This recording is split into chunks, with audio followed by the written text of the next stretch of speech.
back to KLHS. I hope you had a great Wednesday, Jace. Today we have a weather update from Craig Strauss and a sports report from Derek Carr. All that and so much more coming up next.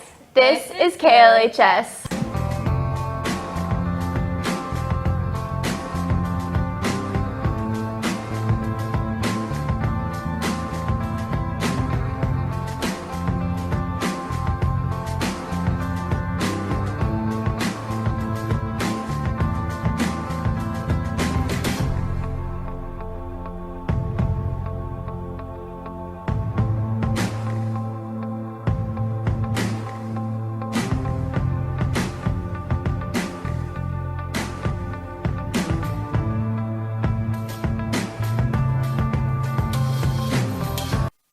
What's up, guys? Today the skies are looking very gloomy. It'll be raining today with a high of 69 and a low of 50. Tomorrow temperatures will rise with a high of 73 and a low of 51. That is all I have for today. Back to the front desk. Thank you, Craig. You still have time to take part in the LHS 1000 Thank Yous project. This is a great opportunity to thank a teacher that makes a difference in your life.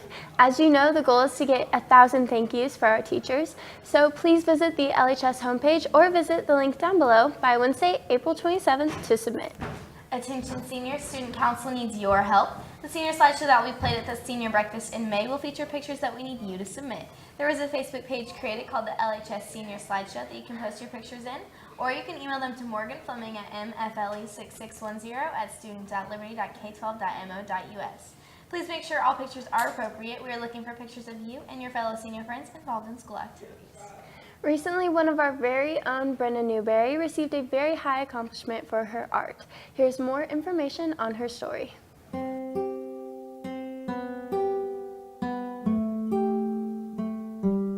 I always liked art in school, and I liked it because I'm really bad at math and I'm not really good at thinking logically like that, and so getting an art class was an awesome break in my day.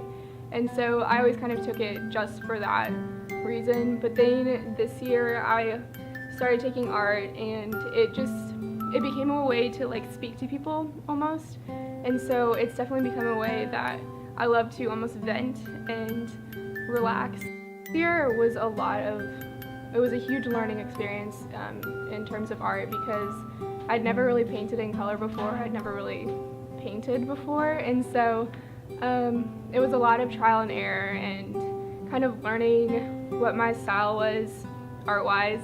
And so then there was this competition for Pan Am, which is an organization, and they wanted us to convey a country as best we could through a painting, and I chose Haiti because I got to go to Haiti this summer. And I painted one of my friends whose name is Schneider, and that was really the first painting that I did that I kind of realized that I really love art, and what I love about art is being able to paint other cultures. So that was a huge part of this year. But I also finished a painting recently about an Indian girl. I haven't met her, but I love the way it came out, and the colors look really cool together, and I just love the way it turned out. I think a huge phrase for me is that it's not about me. That's something that I really want to live by, and I want people to know that first and foremost I'm living for Jesus, and then for others I want them to know that I care about others and I want to be there for them. And then I just want people to know that being selfless and humble is a thing that everyone needs or wants to see in another person. I'm hoping that by doing art, a lot of people can kind of see more where my heart's at without having to hear it from my mouth, I guess you'd say. It's kind of a way to speak to people without using words, and so I think it's awesome that people can kind of know a little bit about you just by looking at something that you created, and I'm hoping that I can kind of speak to people that I've never even met through some of the paintings that I've done. Congratulations, Brenna. The athletic department will be hosting a signing ceremony for any athlete who has received an athletic scholarship to participate at the collegiate level on May 10th, 2016. The ceremony will take place in the field house starting at 3:30. If you plan to participate, please see Ms. Middleton in the athletic office. Before we close out our show today, let's head over to Derek for an update on sports. Derek?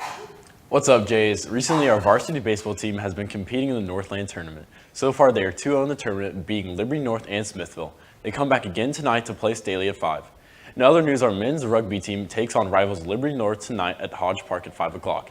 Reporter Marcella Reeder brings us more. Oh, what's your main position? I'm the fly half. And what do you do in that position? It's kind of like the quarterback of the rugby team. So I direct all the plays, I call them out, and then I tell people where they're supposed to be, if they're not where they're supposed to be. Hopefully they're where they're supposed to be. So seeing that you're an influential man in this whole team, how do you help the team get a win? Well, I've been trying lately to read the defense and see where they're not, see what they're doing wrong, and how we can take advantage based off how they're set up. Okay. What's your future for your next game? Well, our next game is Liberty North, so hopefully we'll come out with a W on that one. They're obviously a very good team, and we'll have to come out with some serious intensity if we want to play with them. What position do you play? I play loose head prop. So in this game, how do you make it influential in the win? Well, what I do is I am the front line in the scrums. So we push the other scrum back to be able to get possession of the ball, and that is a pretty big key factor in the game, because if they get possession of the ball, it could end up bad really quick. Have you ever seen a game in the history where your defense isn't enough? How would you change out of that and make it come out the win? Well, I think we did a pretty good job today keeping our lines flat, making sure we had a strong defense. Definitely during the first half, they got pretty close to scoring, but we kept strong, and that prevented them from winning the game. Any other information you'd like for us to know? Play rugby. Marcella. In other news, the women's varsity soccer team comes back tonight with a game against St. Joe. Good luck to our ladies. Also recently, the men's tennis team played and beat Oak Park 9-0. They come back again tonight to play St. Joe Central. Good luck to them and all our other sports teams. That's all I have for today. Now back to the front desk. Thank you, Derek. And that's all we have for today, too. For Olivia Book, Derek Carr, Craig Strauss, and all of our production crew, I'm Drew Higgins. Have a great week, Jays.